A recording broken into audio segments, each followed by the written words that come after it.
Hello everyone, welcome back to my channel. जहां आज के वीडियो में हम बात करने वाले हैं एक ऐसे नाम के बारे में जिसने पूरी दुनिया में अपनी नेकी से लोगों के दिलों में जगह बनाई, मदर टेरेसा। लेकिन हम सिर्फ उनकी व्हाइट साड़ी और हमेशा मुस्कुराते चेहरे की बात नहीं करने वाले हैं। तो अगर आपको सच्चाई से डर लगता है या मदर टेरेसा पर ब्लाइंडली ट्रस्ट करते हैं तो आई वुड सजेस्ट कि आप ये वीडियो अभी छोड़कर चले जाएं, क्योंकि आज हम बात करेंगे उनकी जिंदगी के उस पहलू के बारे में जिस पे ज्यादा बात नहीं होती, उनकी कंट्रोवर्सीज के बारे में। मदर टेरेसा का नाम सुनते ही आपके दिमाग में क्या आता है? गरीबों की देवी, बीमारों की मसीहा, सबका भला करने वाली, यही सब ना। लेकिन अगर मैं कहूं कि ये सब कुछ और नहीं, बस एक ढोंग था, तो ऐसा मैं नहीं कह रहा हूं। लेकिन मैंने काफी रिसर्च करके ये देखा कि मदर टेरेसा का एक दूसरा पहलू भी है जो मुझे नहीं मालूम था और शायद बहुत लोगों को मालूम नहीं हो। कोलकाता की स्लम्स में गरीबों और मरने वालों की सेवा करना, भूखे को रोटी देना, बेघर को घर, ये तो दिखता था हम सबको। लेकिन उस पर्दे के पीछे कैसे राज छुपे थे, ये हमें नहीं मालूम था। ये राज हम आज खोलेंगे। अच्छा, आप कभी चर्च गए हैं? जीसस क्राइस्ट, मदर मेरी के अलावा एक तस्वीर जो शायद आपको जरूर दिखती होगी, वो है मदर टेरेसा। कैथोलिक कम्युनिटी की सभी महिलाओं में उनकी पूजा वर्जिन मेरी के बाद दूसरे प्लेस पर होती है। कई जगह पर बाइबल पर डिबेट होते हैं, चर्च और उनसे जुड़ी फिलॉसफी पर भी डिबेट होती है। लेकिन शायद ही आपने सुना होगा कि मदर टेरेसा या उनकी पवित्रता पर कभी बहस होती हो। मदर टेरेसा ने अपना पूरा जीवन गरीबों की सेवा में लगा दिया। उन्होंने 20th सेंचुरी में गरीब और बेसहारा लोगों की मदद करने के लिए वर्ल्ड ऑफ मटीरियलिज्म को छोड़ दिया और शुरू किया मिशनरीज ऑफ चैरिटी, जिसका प्राइमरी टास्क था to love and care for those persons nobody was prepared to look after. वैसे देखा जाए तो missionary work in itself is a branch outgrowing the roots of an ancient tree of intolerance and discrimination. अक्सर ही white और rich individuals अपने आप को या अपनी पूरी लाइफ एक ऐसे कल्चर के लिए डेडिकेट कर देते हैं जिनके बारे में वो कुछ नहीं जानते। और ऐसा ही कुछ मदर टेरेसा ने भी किया when she decided to start Missionaries of Charity. And let's make it extra clear that Mother Teresa was motivated almost wholly by the ministry. वो पब्लिकली कमजोर लोगों को उनके डेथ बेड्स पर ही कन्वर्जन को लेकर मजबूर थीं और उसके बारे में ब्रैग करती थी। स्पेशली महिलाओं पर staunch views on women's bodies were made clear when she declared abortion the biggest destroyer of love and peace. In fact, इस स्पीच के लिए she received a standing ovation. और दो ऐसे लोग जिन्होंने उस मोमेंट पर खड़े होने के लिए मना कर दिया था, वो थे बिल क्लिंटन और उनकी वाइफ हिलरी क्लिंटन।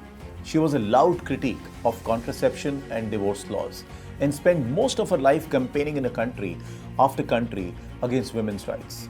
लेकिन ये सब जानते हैं कि उन्होंने अपने क्लोज फ्रेंड प्रिंसेस डायना को तब सपोर्ट किया जब उन्होंने Prince Charles, who is now the king, से डिवोर्स लिया था। तो यहां से ही आप उनके रिच एंड वाइट फ्रेंड के लिए डिस्क्रिमिनेशन देख सकते हैं। यहां तक कि जब बच्चों के साथ भी उनके काम की बात आई तो वो अपने सपोर्टिंग बिहेवियर के लिए काफी फेमस थी। लेकिन her aid was so dangerously lacking, it bordered on negligence.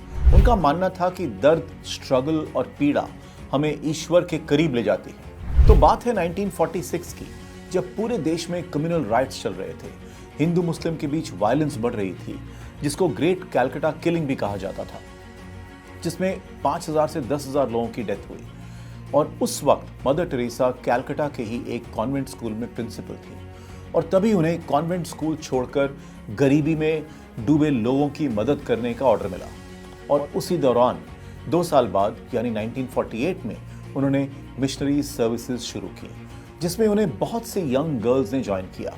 और देखते ही देखते 1950 में मदर टेरेसा ने missionaries of charity successfully establish कर दिया और उन्होंने शुरू कर दिया गरीबों, बीमारों और दलितों की सेवा करना। और लोगों को लगने लगा कि भगवान ने उन्हें बचाने के लिए एक फरिश्ता भेज दिया है। इस काम के लिए उन्हें कई अवार्ड्स और रिकॉग्निशंस भी मिले, जिसमें से we all know that Nobel Peace Prize was one of them. सब कुछ काफी सही चल रहा था, लेकिन तभी 1994 में एक डॉक्यूमेंट रिलीज की गई जिसका नाम था हेल्स एंजल बाय क्रिस्टोफर हिचन्स, जिसने सबको हिलाकर रख दिया। क्रिस्टोफर हिचन्स और तारिक अली की इस डॉक्यूमेंट्री ने बहुत सारी चीज़ों पर पॉइंट किया जिसे कभी किसी ने नोटिस ही नहीं किया था, जो मदर टेरेसा की पायस इमेज से बिल्कुल ऑपोजिट थी। कलकत्ता में पले बड़े अरूप चैटर्जी के क्रिटिसिज्म से ही इंस्पायर होकर इस डॉक्यूमेंट्री में बहुत सारे आई विटनेसेस भी डॉक्यूमेंट किए गए थे, जिसमें मेंशन किया गया कि मिशनरीज ऑफ चैरिटी के होम फॉर द डाइंग को देखकर वर्ल्ड वॉर 1 वाले इमेजेस याद आते थे और अंदर कोई बेसिक हाइजीन भी फॉलो नहीं किया जाता था। इनफैक्ट नीडल्स को तब तक रीयूज किया जाता था जब तक वो टूट ना जाते थे। इनफैक्ट उसमें बेसिक चेयर्स एंड बेड्स तक नहीं थे। यहाँ तक कि HIV या एड्स वाले पेशेंट्स के लिए कोई अलग वार्ड भी नहीं था और उन सब के बीच में ही ये सब हो रहा था। ऑल्सो कोई पेशेंट कितना भी बीमार क्यों ना हो, उसकी हालत कितनी भी खराब क्यों ना हो, उन्हें ठंडे पानी से नहाना पड़ता था। डॉक्यूमेंट्री में ये एक 15 साल के बच्चे की स्टोरी भी रिवील की गई, जिससे रिलेटिवली सिंपल किडनी की बीमारी थी, जिसे एक सिंपल सर्जरी से ठीक किया जा सकता था। लेकिन फैसिलिटी ने सर्जरी के लिए हॉस्पिटल भेजने से मना कर दिया और eventually that 15-year-old boy died. Mother Teresa के मिशनरी को मीडिया प्रोफेशनल्स ने भी बहुत क्रिटिसाइज किया। मेडिकल जर्नल लैंसेट के फॉर्मर एडिटर रॉबिन फॉक्स ने 1994 के स्टार्टिंग में मिशनरी के फैसिलिटीज को हैफेजर्ड बताया, जिसमें उन्होंने एक मलेरिया पेशेंट की स्टोरी रिवील की थी कि कैसे उन्होंने इसका इलाज सिर्फ इनइफेक्टिव एंटीबायोटिक्स और पैरासिटामोल से किया। उन्होंने जर्नल के आर्टिकल में ये लिखा कि along with the neglect of diagnosis, the lack of good analgesia marks Mother Teresa's approach. अरूप चैटर्जी ने अपनी book mother Teresa the final verdict में लिखा था कि उन्होंने मदर टेरेसा को ये कहते सुना था, we are not nurses, we are not doctors, we are not teachers, we are not social workers, we are religious, we are religious, we are religious. Yet, Mother Teresa is known as a humanitarian and one who gave her life to the poor. The reality seems far different sometimes.